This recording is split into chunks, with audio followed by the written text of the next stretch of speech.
Welcome to the Digital Cow Network. My name is Heather Flanagan, Principal at Spherical Cow Consulting, and let's talk today about how individuals are tracked when they surf the web. So, we all know that we're tracked as we surf the web, and sometimes it's to show us targeted advertisement to get us to spend more money. More nefariously, it sometimes influences our political leanings or generally sows societal chaos. So, why isn't there more control to prevent this from happening? Shouldn't there be something that protects all web users, from the least tech savvy to the most informed individuals? Well, yes, but it's not that simple. The underlying mechanisms that trackers use are the same tools that support third-party logging into a website, also known as federated authentication. And you know what? Browsers can't tell the difference when mechanisms are being used for tracking or when they're being used for logging in. From a technical perspective, they're indistinguishable. And that makes changing or removing these features a lot more complicated than you'd think.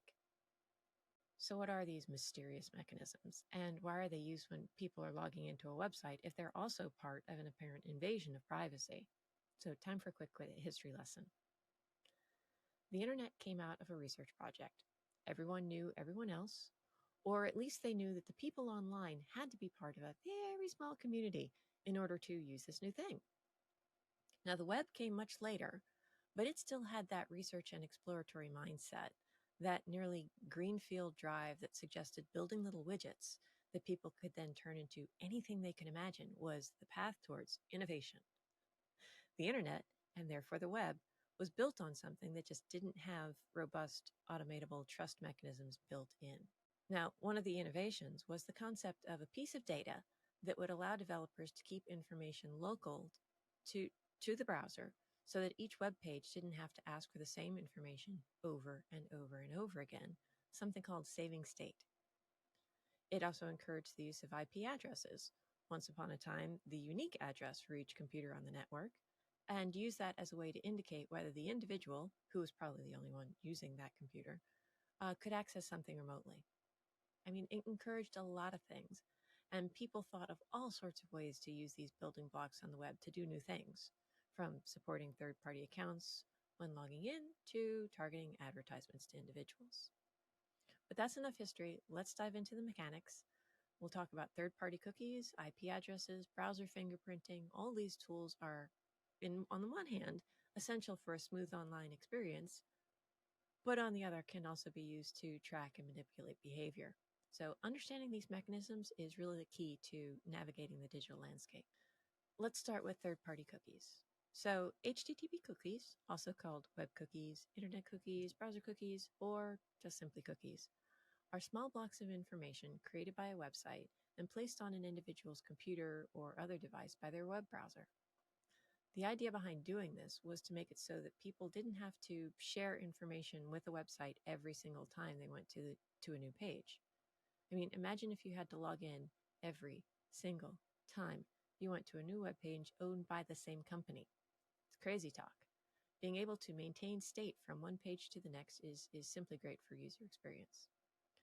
But here's where it gets murky. There's more than one kind of cookie. And for the sake of this explainer, we're going to focus on first-party and third-party cookies. So first-party cookies are a way for a single domain to maintain their state across all the web pages in that domain. Definitely desirable for a clean user experience. These cookies are only accessible by the domain that created them, and no other domain can actually read what's in that cookie. Then there are third-party cookies. Now, these cookies are accessible to any website at any domain, and sometimes that's fine. Let's look at CNN. Now, the company that owns CNN owns CNN.com, HeadlineNews.com, CNNRadioNet.com, Money.com, and probably several others. And the parent company wants visitors to have a consistent experience, which means leaving little bits of data for their various domains to read, and they want all their services to look and act like they think you probably want them to. Now, third-party cookies are also used to tell a website that you want to log out of whatever you've logged into, and it's set so that, well, it then knows what you want to log out of. Now, this is a big security feature right here, and something that needs to be adapted when browsers no longer support third-party cookies. Now, to be honest, most websites don't implement logout because it's very, very difficult. And many sites have given up on the concept. But those that haven't because it's pretty important to security. So let's step away from cookies for a minute and talk about browser fingerprinting and IP addresses. So for IP addresses, I mean, most people don't have to think about their computer's numeric address.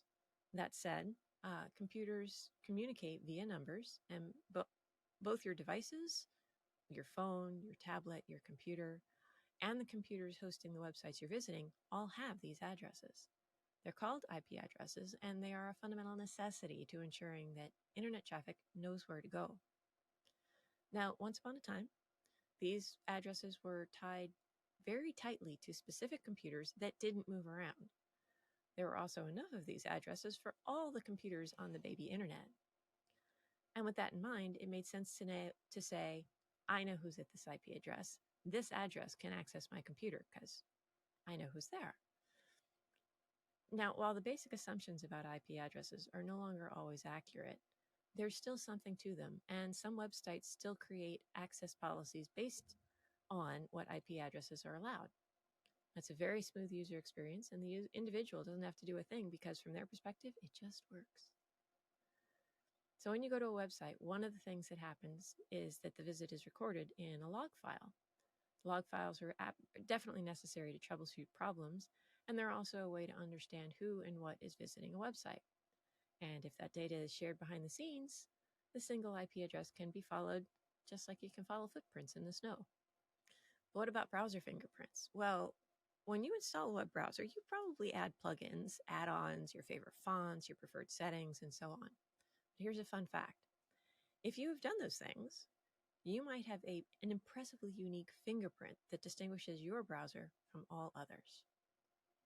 Now, there's a few websites that will actually let you check out. For example, there's amiunique.org and coveryourtracks.eff.org. And those will let you see just how unique your browser setup is when compared to all the others in their database. Now, when you visit a website, it often asks your browser about all the settings, again, to nominally offer you the best user experience.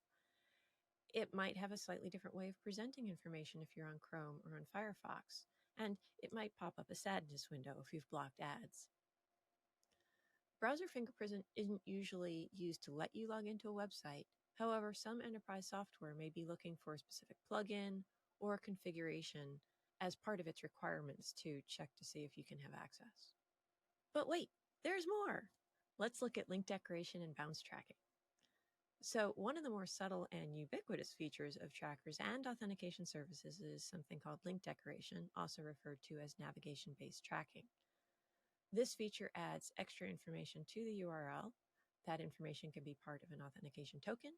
It can be part of a query so that the website knows what to display after you've done a product search. Or when you click on the link in an email, it will add the method you used to the address in your menu bar so that the website owners know what advertising worked for them. Now, browser vendors are pretty cautious when they consider changing what they'll support in the link decoration. Of course, they also have to worry about when links are being used for tracking or something else.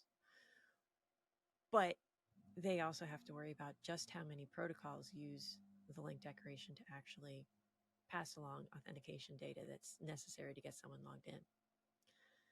This one is very complicated and very scary to change. Okay, so what about bounces and redirects? So this is the last one we're going to review. Bounces, redirects, they are as fundamental to the web experience as link decoration, and they're used extensively to support critical login features for the protocols like OAuth and SAML, which are used by websites everywhere. Authentication is pretty complicated, and there's almost always more than one computer behind the scenes making that happen. These computers, usually from different domains, need to talk to each other to get you logged in. They bounce data back and forth, returning a go or a no-go or other information to basically inform the login experience. Bounces are also, unfortunately, used by trackers to get around what are called third-party limitations on the cookies described earlier. So remember that browsers are trying to protect websites from reading cookies that they didn't write, they didn't set. Cookies are for the first party. Third parties need to find another website to bother. They need to set their own cookies. But what if there's an advertising agreement between these two parties? They really want to share who visited those pages. And the easiest thing to do in that case is to make that third party into a first party. What? When an individual visits a website directly, that makes it a first party experience. You visit website A is now a first party. But what if website A has an agreement with an advertiser at website B and adds a single pixel to their webpage? Then the individual, when they load the whole screen, loads that pixel, thus visiting website B. Website B can now set or edit a first party cookie, and they can do that every time you visit a website they have an agreement with, thus building up a record of what sites you visited, where you've made purchases, etc. So browser vendors can't just wave a magic keyboard and fix all tracking changes. Turning off all the mechanisms that allow tracking will also break some of the most critical security features of the web. Now, within the World Wide Web Consortium, or the W3C, there's underway an effort to just try and find a way through this mess. Browser vendors have been making their changes. Standards development is trying to make something that will allow all browsers to behave in a similar manner. I mean, Apple turned off third-party cookies years ago. Mozilla's turning them off by default for Firefox in 2023. Google Chrome is still talking about doing that, though they're hitting some interesting regulatory pressures. So this is a big and complicated problem in that we want the web to work, but we also want the security features. We want our privacy. We want everything. And that's really, really challenging. But in our next session, I'm going to focus on the work around the deprecation of third-party cookies and dive into that in a little bit more detail because I think you'll all find it interesting. Thanks for following, and I hope you subscribe, and I'll see you on the next session.